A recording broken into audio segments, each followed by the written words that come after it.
Okay na po. Sige po. Bago po ako magsisimula ay titignan, ipupron ko po yung mga tawag nito, yung mga ninong at nina pwede pong pumunta dito sa harap, tapos yung tatay at nanay dito rin po sa harap. So tatawagin ko po yung Eduardo Besa ng Natura. Wala. Mark Gonzales. Okay po. Sa harap po kayo, harap. Hindi yung, kahit dyan na lang po kayo, mas importante po, nasa harap po lahat yung mga ninong at nina. Ako. Yung Leonardo Gonzales. Roxy, okay. Leonel Santuyo. Roxy. Michael Cruz. Alayo. Palconeri Gasly. Alayo rin. Andoy. Rosalinda Montemayor. Alayo pa. Jacqueline Sison. Okay. Lady Lynn. Atchune. Kaya po, kaya harap. Dito po sa harap. Dito sa harap. Sa harap po.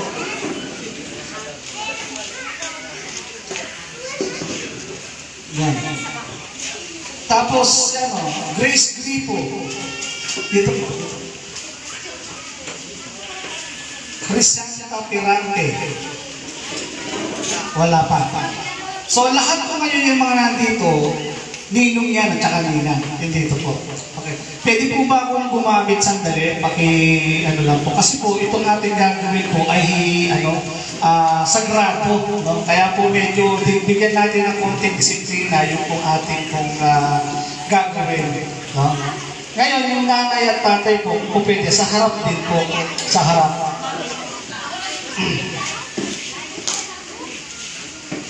Okay.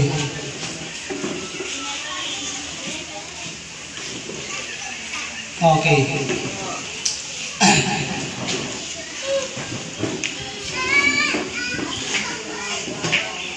Okay na po.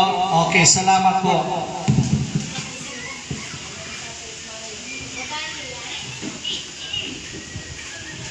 So, kumbaga, ngayon pong hapon, bagamat kapatid ko si Junjun, si Ruben, isang tabi niyo muna yung relationship namin, being of brother and sister, brother po, magkapatid, at saka mga nandito, iba kamag-anak namin. Isang tabi niyo muna po ito. Ako po ay magsasalita sa bilang minister ng Panginoon. Ano po? Kumbaga, irespeto po natin itong ating gawain sapagkat ito ay sagrado at tayo po ay manunumpa sa harapan ng Diyos. Okay po ba yun? No? So, kumbaga, isang tabi muna natin yung relasyon na muna yun. Kumbaga, sundin nyo muna yung aking sinasabi sapagkat tayo pong lahat, kapag hindi ito naayos, hindi ito i-bless ng Panginoon. Naniniwala po ba tayo? Okay. So, ngayon po, tayo po ay ma-echo talaga. Bawas lang po ng echo, please. Check. One. Test. Yan. Salamat po. Okay. Tawag dito.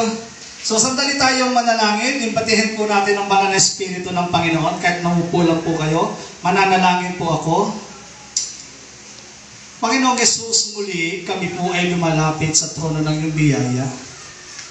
Patuloy pong hinihiling ang iyong basbas sa mga oras na ito, sa mahalagang gawain, Panginoon, ng paghahandog ng bata. O Diyos, anuman pong mga nakikita mong kasalanan sa aming mga puso at isipan, patuloy po namin hinihingi, Panginoon, ang iyong pagpapatawad. Linisin niyo po kami, Panginoon, sa lahat ng aming mga nagawang pagkakamali, lahat ng aming mga kasalanan, mula, Panginoon, sa isipan, sa puso, sa mga salita, sa mga gawa, na hindi naging kalugod-lugod sa iyo, patuloy po namin ito hinihingi ng tawad. At patuloy mong igawal sa amin, Panginoon, ang iyong paglilinis ng iyong banal mong dugo upang malaya kami makalapit sa trono ng iyong biyaya. Sa hapon po ito, Panginoon, hayaan mong ipresenta ko po sa iyo, Panginoon, ang mga ninong at ninang. Ipipresenta ko po sa iyo, Panginoon, ang mga magulang, Panginoon, ang batang ididikit. Hayaan mong basbasan ito, Panginoon, ng iyong kapangyarihan. At patuloy po, Panginoon, na maranasan ang mga pagpapalang inilalaan mo, Panginoon, sa ganitong gawain.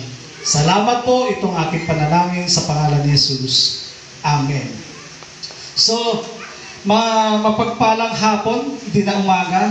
Akala ko kasi, tawag dito, 11 to 12. So, 1 pala. So, magandang hapon po sa ating lahat. Sumain niyo po ang kapayapaan ng Panginoon. No? Sa hapon po ito, narito po tayo para saksihan ang gaganapin po nating pagbibinyag, no? Kay Ruan. Sa ating pong mga nakagisnang tradisyon, kapag po tayo ay nagkakaroon ng ganitong klaseng gawain, ang tawag po natin dito binyag, no? O kaya bautismo.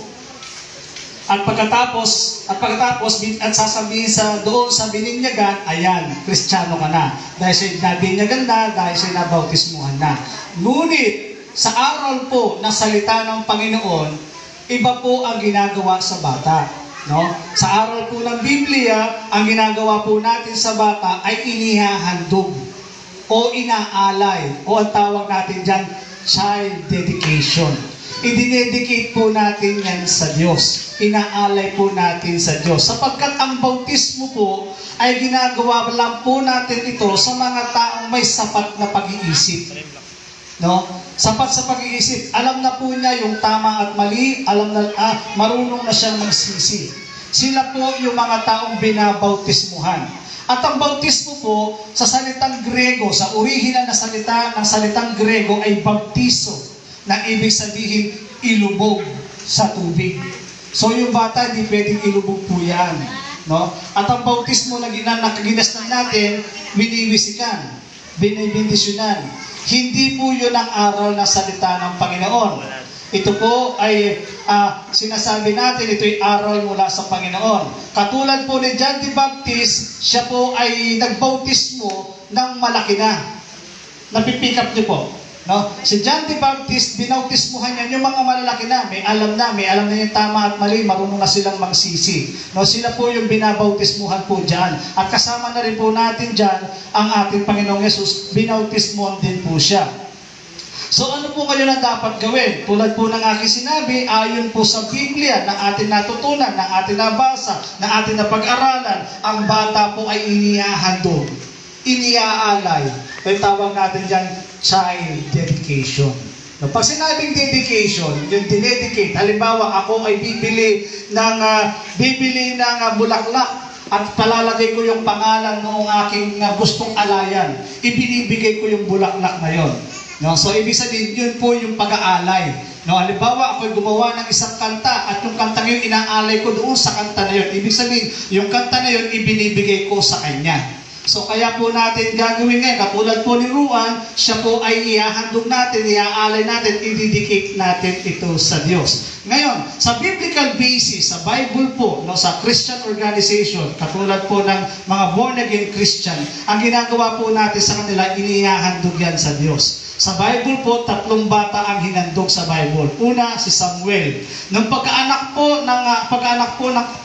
po sa kanya, after po mga 1 year, 2 years, hinandog na po yung bata.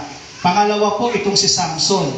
Ganon din. Inandog din siya sa ating Panginoon. At di na tayo lalayo. Walang iba, kundi ang ating Panginoon mismo. Nung nga ipanganak ni Maria, itong si Jesus, after a year, hinandog din po siya sa Diyos. So ito po paghahandog na ito, yung pag-child dedication nito, ito po ay biblical.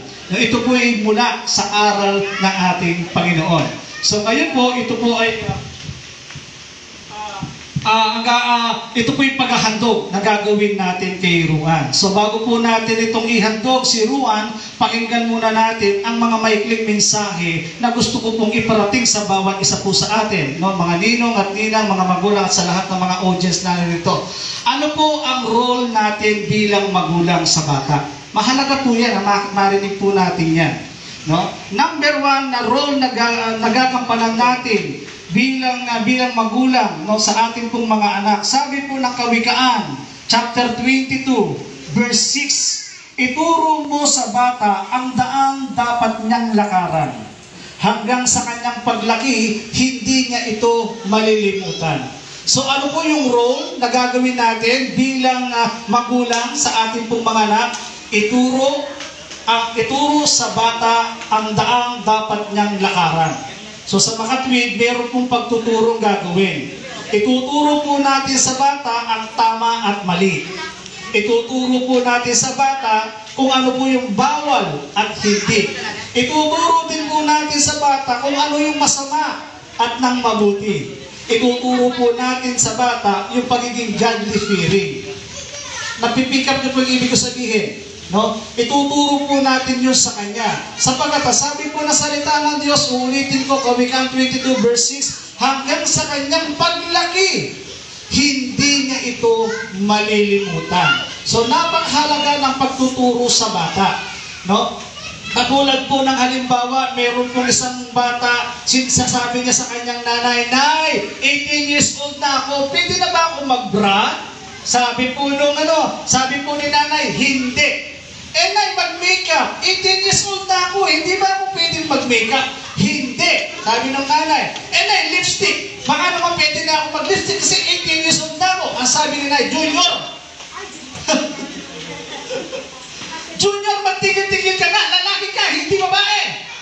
Naintindihan po ninyo. Ibig sabihin, ituro po natin ang tama. Kung ano talaga, kung sino talaga siya. Amen. Upang sa kanyang paglaki, ay hindi niya itong malilimutan. No? Then, meron pang isang halimbawa ng pagtuturo sa bata. Sinabi natin sa ating anak, iwasan mo ang mga barkadang BI. Alam niyo mo yung BI? Bad influence. Sabi mo sa anak mo, iwasan mo yung mga barkadang BI sapagkat ito ay sinisira ng iyong kinabukasan. Tama ba yun? No? Yung mga bad influence, sisira ng iyong kinabukasan, sisira sa iyong moral values, sisira sa dapat mong lakaran. Kapag BI ang mga barkada mo, no? Darating ang araw, magiging ganun ka rin. Amen po. Magiging ganun ka rin. Sabi po ng Bible, 1 Corinthians 15:33, NIV version, do not be misled. Bad company corrupt good character. Bad company corrupt good character. Ang ibig ko sabihin, masama daw barkada, kinukurap nito yung karakter mo, yung pag-uugali mo. Meron nga tayong kasabihan ay ganito, tell me your friend and I will tell you who you are. Tama po ba yun? No, kung sino daw yung mga nagiging barkada mo, magiging ganun ka na rin. Kung anong lengguwahe na nilalabas sa kanilang bibig, yun na rin ang lalabas sa iyong bibig. Dahil kung sino yung mga barkada mo, nagbibigay ng biyay, darating ang araw, magiging kagaya mo na rin sila. No? So, kumbaga, ituro natin sa kanila kung ano ang dapat. Sa pagtuturo po sa bata, hindi lamang po ito puro sermon. No? Hindi lamang ito puro sermon. Kapag puro sermon ang naririnig ng bata, no? Mula sa kanyang mga magulang, ang bata po ay magre-rebelde. No? Kapag puro sermon, okay lang manermon, pero wag naman sobra. Sapagkat ang sabi po ng Bible, ang Bible po ang nagsasabi nito. Ang sabi niya, mga magulang, ina-address po ni Apostol Pablo ito sa mga magulang. Ang sabi niya, mga magulang, huwag kayong gumawa ng mga bagay na ikagagalit ng inyong mga anak. Huwag daw po tayong gagawa ng mga bagay na ikagagalit ng ating pong mga anak. So isa nga na nga po yun, yung tinatawag nating sermon.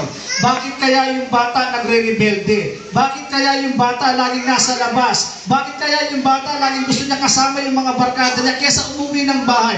Bakit? Tanungin mo siya. Mga asawa ay tatang, mga asawa ay ma, kasi katak na yung katak, makukunti na ang utak. Ne? Kumbaga, okay lang po yung sermon, wag lagi. No? Baka po magrebelde yung bata. No? Sabi po dito, tutuloy ko, Ephesians chapter 6, verse 4, mga magulang, huwag kayong gumawa ng mga bagay na kagagalit ng inyong mga anak. Sa halip, palakihin nyo sila ayon sa disiplina at katuruan ng Panginoon. So yung pagdidisiplina pala ayon sa katuruan ng Panginoon. Kaya napakahalaga sa isang pamilya ang nagsisimba. No? Napakahalaga nun. Kasi kahit papaano, meron tayong natututunan mula sa aral ng pare, mula sa aral ng simbahan, mula sa aral na mula sa salita ng Panginoon. Yung mga natututunan natin mula doon sa aral na yon, na pwede natin gawin, i-apply sa ating mga anak sa pagdidisiplina sa kanila. Ano po? So, yun po ang napakahalaga. Napakahalaga ng pagsisimba upang kung paano natin disiplinan, meron tayong narinig na mula sa araw ng salita ng Panginoon, yun po ang pwede natin gamitin sa kanila para yung bata ay lumaki ng maayos. So, yun po yung una, ituro sa bata ang daan na dapat niyang lakaran. Pangalawa po, na role ng magulang. Marami po ito pero magbibigay lang po ako ng dalawa. I-provide po natin sa kanila ang kanilang mga pangangailangan. Bilang mga magulang, ipoprovide po natin yung kanilang mga pangangailangan. Ano po yung mga pangangailangan? Tulad ng damit, pagkain, financial support, moral support, physical and emotional support. Sometimes kasi, hindi naman po pera ang sagot. Nakukuha po? Hindi naman laging pera ang sagot sa mga problema. Sometimes meron po yung something emotion. Hindi kailangan something palang napakahalaga na tinatawag na yung touching, no? Yun nga, may nakakausap. Kumbaga, marami po akong nakita kung nakakapanood po kayo ng mga tulpo, no? Yung mga tulpo na palabas, no? Kung bakit hindi sila nagsasalita, meron na pala silang kinikimkim sa loob nila, hindi nila masabi, no? At nung kinausap mo sila, na-touch mo yung emotion nila, doon lumabas pala ng dami pala na nakatago sa kanyang puso. Nakukuha po. So, kailangan po natin i-provide yung mga bagay na yun. Doon mahalaga po yung pera. Kailangan yun eh. Pero kailangan din pong i-heal yung emotion. Yung pusong sugatan na basag. Kaya yung anak napakalayo ng loob doon sa kanyang yung anak ay malayo loob sa kanyang ama o kaya sa kanyang ina dahil may nakatago pala ito sa kanyang kaloob-looban. At maghihil lamang ito kapag po ito nagkaroon ng tinatawag na emotional touching. Amen po. So, iyon po ang pinakamahalaga. Kapag po ginagawa po natin ang mga bagay na ito, mapalaki natin ang tama ang bata at mananatili at marating niya yung calling o yung destiny ng bata. Sino po bang makapagsasabi na itong si batang si Ruan someday will lead the nation? Wow! Sino makapagsasabi na pala si Ruan ay mag-lead ng nation? Pwedeng kapitan, barangay, presidente, mag-leader. Sino makapagsasabi nun? Wala. Sino mo makapagsasabi baka si Ruan ay maging magaling na businesswoman, maging doktor, maging teacher, engineer, etc. Walang makapagsasabi nun. Ang lahat ng ito'y nakasalalay ang kinabukasan sa kanyang mga magulang. No? Nakasalalay po yun sa kanya. Paano niya tatratuhin yung kanyang anak. By the way po, ang pangalan pong Ruan ay nanggaling po sa salitang pinagsamang pangalan ni Ruben at saka ni Ann. Kaya nga Ruan. Parang Lisken lang ang peg. parang Katniel lang ang peg. Pinagsama yung Ruben and Ann. Ruan ang lumabas. Pero ang napakagandang pangalan nito, sa English word ng Ruan, ang ibig po sabihin ay the gift of God. Palakpakan nga natin ang Panginoon yan. So yun pala ang meaning ng kanyang pangalan, Ruan, na ibig sabihin po pala ay the gift of God. Itong si Ruan ay regalo pala ito ng Diyos sa kanyang mga magulang. At base rin po kay Google, nagtanong din po ako kay Google kung sino si Ruan. Si Ruan po ay naging famous sa kanyang field. Sa kanyang field, no? Marami po akong nakita na naging famous yung kanyang pangalan sa iba't ibang klaseng paraan, sa iba't ibang klaseng tao. Meron akong nakita doon na tawag ito, famous siya as a businessman, as an artist, etc., etc. So, ibig sabihin, maganda ang tinatakbo ng pangalang Ruan.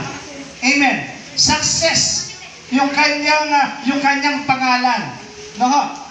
Kaya kung gusto po natin marating ni Ruan ang kanyang destiny, gusto mo ba natin marating ni Ruan ang kanyang destiny? Ituro sa bata ang dapat niyang lakaran.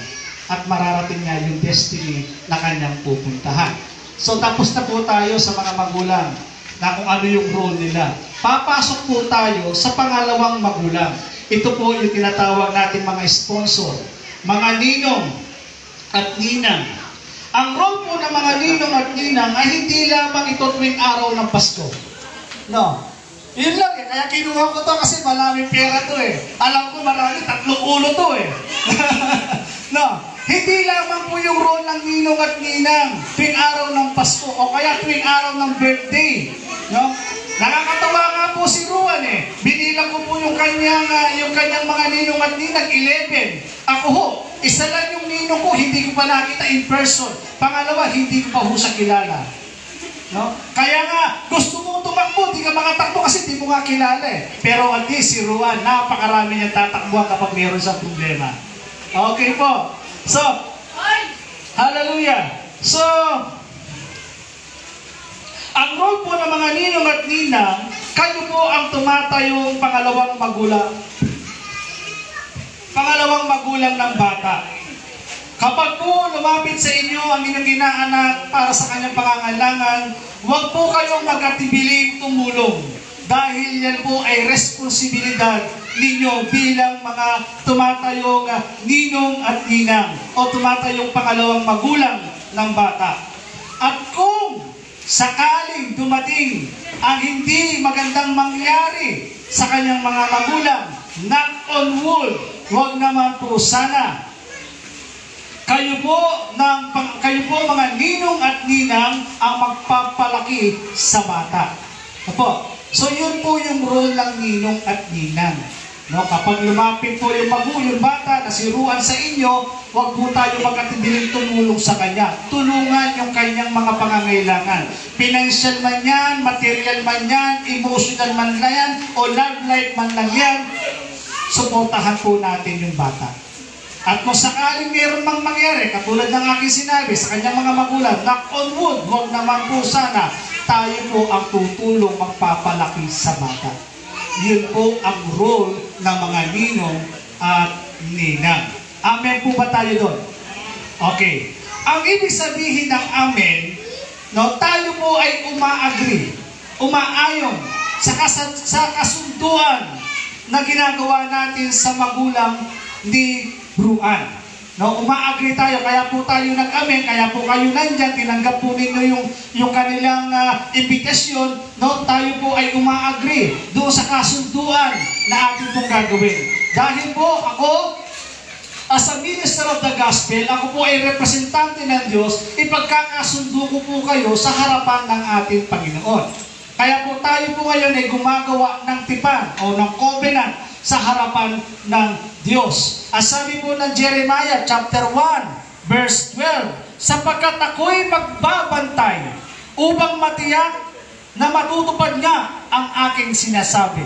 As sabi po ng ating binasa, ang Diyos daw po ay magbabantay sa kasunduan na inyo pong gagawin sa buhay po ni Ruan at sa kanyang mga magulang. So meron po kayong kasunduan na kapag anumang mangyari sa kanila, kapag lumapit, ang covenant po ninyo, i-provide yung pangangailangan po ng bata. Amen po ba yun?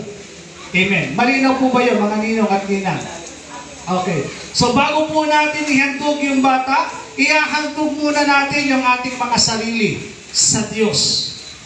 Kasi mahirap ihahandog natin si Ruan, pero yung mga buhay po natin ay hindi natin ito inahandog. As sabi po ng Biblia ay ganito, Roma 3:23, ang lahat ay nagkasala at hindi ito nakaabot sa pamantayan ng Diyos. Ang sabi po ng Biblia sa ating binasa, ang lahat ay nagkasala. Pag sinabing lahat, walang exempted. Lahat po tayo ay nagkasala. Ang sabi ng Bible, Roma 3:23, ang lahat ay nagkasala at hindi nakaabot sa kaluwalhatian ng Diyos o hindi nakaabot sa pamantayan ng Diyos. Ano yung pamantayan ng Diyos? Ang pamantayan ng Diyos ay walang iba kundi ang 10 utos ng Diyos. Sasunod ka po ba natin ang 10 utos ng Diyos? Hindi. No? Sabi nga nila sundin mo daw yung 9 at lapagin mo yung 1. Nilabag mo na lahat ng 10 utos na yon. Sapagkat iisang Diyos ang nagbigay ng kautusan na yon. At walang iba kundi ang Diyos amang nasa langit. So sa makatwid, we are all guilty na tayo pong lahat ay makasalanan. Naniniwala po ba tayo doon? Na lahat tayo, kasama po ako rito, na lahat tayo makasalanan. Ngayon, sabi po ng Roma 6:23, ang kabayaran ng kasalanan ay kamatayan. So ang kamatayang tinutukoy dito ay hindi kamatayang physically hindi lamang kamatayang physical, kundi kamatayan din ito, spiritual, patungo sa dagat-dagatang impyerno. Kalunos-lunos po tayong mga tao, na tayo mga makasalanan, na tayo pong lahat ay ahantong doon sa dagat-dagatang impyerno. Hindi na natin kailangan pang magtanong o magpahula kay Madam Auring kung ano ang destiny na pupuntahan natin, na pagkatapos ng buhay na ito ay meron tayong pupuntahan. Hindi na natin kailangan magtanong pa sapagkat ang Biblia na nagsabi na pagkatapos ng buhay na ito ay meron tayong ahantungan na tayong lahat ng mga makasalanan ay itatapon doon sa dagat-dagatang impyerno. Sabi po ng Mark chapter 9 verse 44 and 45, ang impyerno po ay apoy na hindi namamatay, uod na hindi namamatay. Doon po itatapon ang lahat ng mga taong makasalanan. Napipicture niyo po ba kung anong itsura nun? Apoy na hindi namamatay, uod na hindi namamatay. Yung nga lang matasikan ka ng mantika, napakasakit na eh. How much more po, doon po sa impyerno, apoy na hindi namamatay, uod na hindi namamatay. Dinadara ka doon, binaberbecue ka, uod flavor. No? Nandun na hindi namamatay. Kalunos-lunos po tayo mga taong makasalanan, doon po yung ahantong ang ating buhay. Ngunit, meron pong pasubali sa Roma 6:23. Ang sabi niya, ngunit ang kaloob ng Diyos ay buhay na walang hanggan sa pamamagitan ni Kristo Jesus. Meron pala siyang regalo. Meron pala magandang balita ito. Salamat na lang sa Diyos. Hindi natapos doon. No? Hindi natapos doon. Kundi meron pala itong pasubali. Ang pasubali ng Diyos. Ngunit ang kaloob ng Diyos ay buhay na walang hanggan sa pamamagitan ni Kristo Jesus. So meron pala siyang regalo. Kaloob. Ano yung kaloob na yon? Buhay na walang hanggan na ibinibigay po ng Panginoon sa ating lahat, na hindi na tayo pupunta doon sa dagat-dagatang impyerno, pupunta po tayo doon sa piling ng Diyos na pinapangako ng Panginoon itong buhay na walang hanggan na to, at makukuha lamang po natin ito sa ating pong Panginoong Jesucristo. Bakit si Jesus? Bakit kay Jesus natin makukuha yung gift na yon, yung regalo na yon, yung buhay na walang hanggan na yon? Dahil si Jesus po ang nagbayad ng ating pong mga kasalanan. Nasabi po ng Biblia, bagamat siya'y walang kasalanan, ginawa siyang makasalanan alang-alang sa ating mga makasalanan upang tayo ay magkaroon ng kaligtasan at maisama doon sa paraiso ng ating pong Panginoon. Kaya na kay Jesus po ang susi para makamit po natin yung buhay na walang hanggan para sa ating pong Panginoon. Paano po natin matatanggap yung regalo na binigay ng Panginoon, yung kaligtasan na gustong ibigay sa atin ng Panginoon? Tatlong bagay. Una, kailangan po natin manampalataya kay Jesus. Sabi po ng Panginoon, John 3:16, gayon na lamang ang pag-ibig ng Diyos sa sanlibutan, kaya ibinigay niya kanyang bugtong na anak na si Jesus, na sino mang sumampalataya sa kanya ay hindi mapapahamak, kundi ito'y magkakaroon ng buhay na walang hanggan. So ang susi para hindi tayo mapahamak sa dagat-dagatang impyerno, ang kailangan po natin ay manampalataya. Sabi doon, sino man sumampalataya sa kanya ay hindi na mapapahamak, bagkus magkakaroon siya ng buhay na walang hanggan. So ang susi para humakabit natin yung kaligtasan, yung regalo na binibigay ng Diyos sa atin, kailangan natin manampalataya kay Jesus. Pangalawa, magsisi sa ating pong mga kasalanan. Sabi po ng 1 John 1:9, kung ipapahayag mo sa iyong labi ang iyong kasalanan, siya'y banal at tapat, tayo kanyang patatawarin, lilinisin sa lahat ng ating pong mga kasalanan. Dalawang salita na gusto kong mapansin sa aking sinabi. Kapag daw nag-umpisan tayo ng ating mga kasalanan, tayo kanyang patatawarin. Hindi lamang tayo kanyang patatawarin, lilinisin tayo sa lahat ng ating mga kasalanan. Ibig sabihin, buburahin ng Diyos ang lahat ng iyong kasalanan, lahat ng ating mga kasalanan, mula sa pagkabata hanggang sa kasalukuyan. Buburahin yon ng Diyos kapag tayo nag-umpisan sa harapan po ng ating Panginoon. Gagamitin ko pong ilustrasyon na ito na si Robin Padilla. Kilala niyo po ba yon? Number 1 senator sa panahon natin ito. Si Robin Padilla, bukas aklat sa mundo, sa maraming mga tao na si Robin Padilla, alam nating nakulong. At nang siya po ay pinalaya ni President Ramos, binigyan siya tinatawag na pardon. No, yung pardon. Ang ibig sabihin ng pardon, ikaw ay pansamantalang pinalalaya.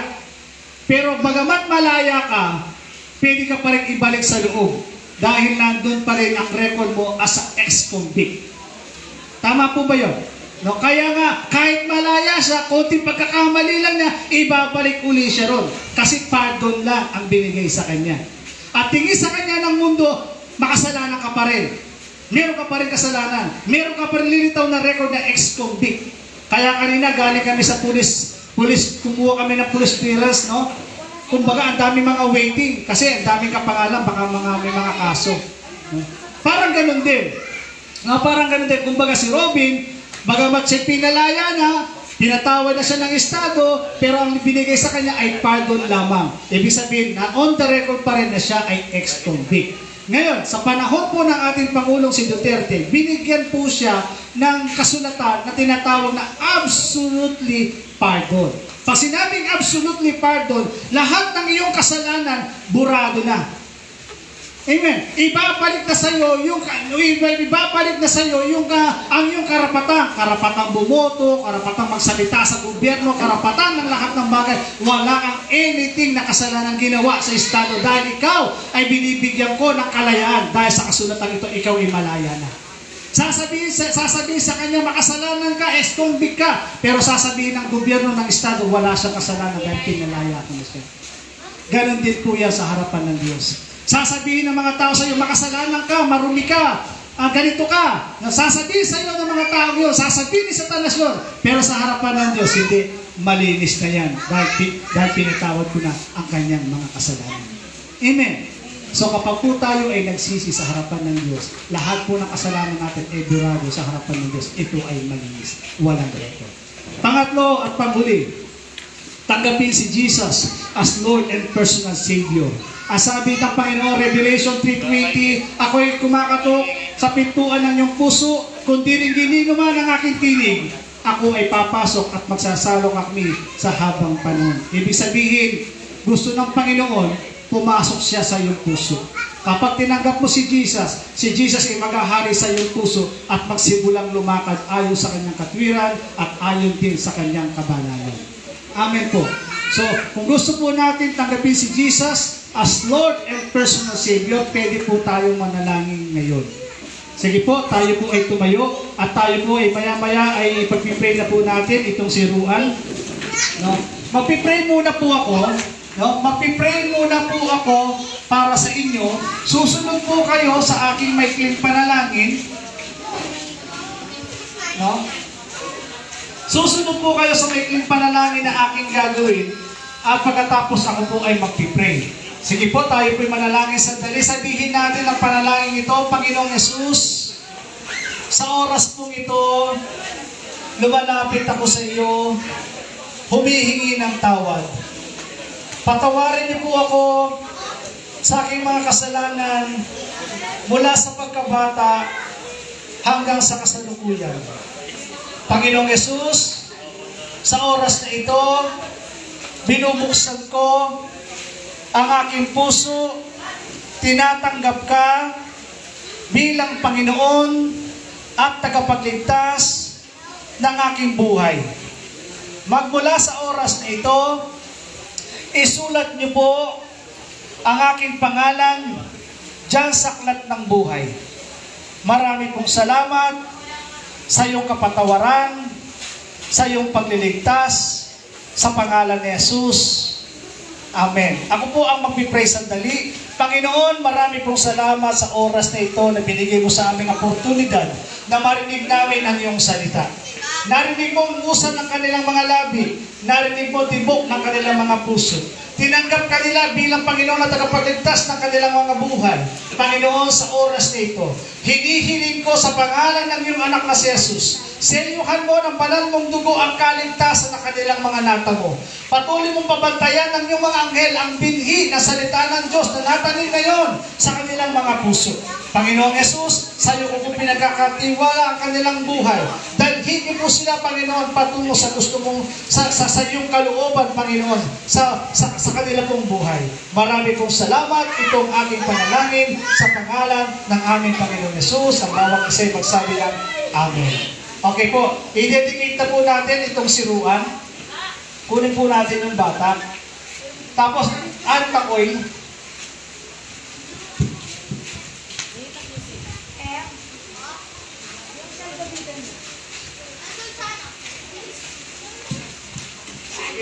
Tapos po, dito po yung mag-asawa, dito po sa harap ko sa dali.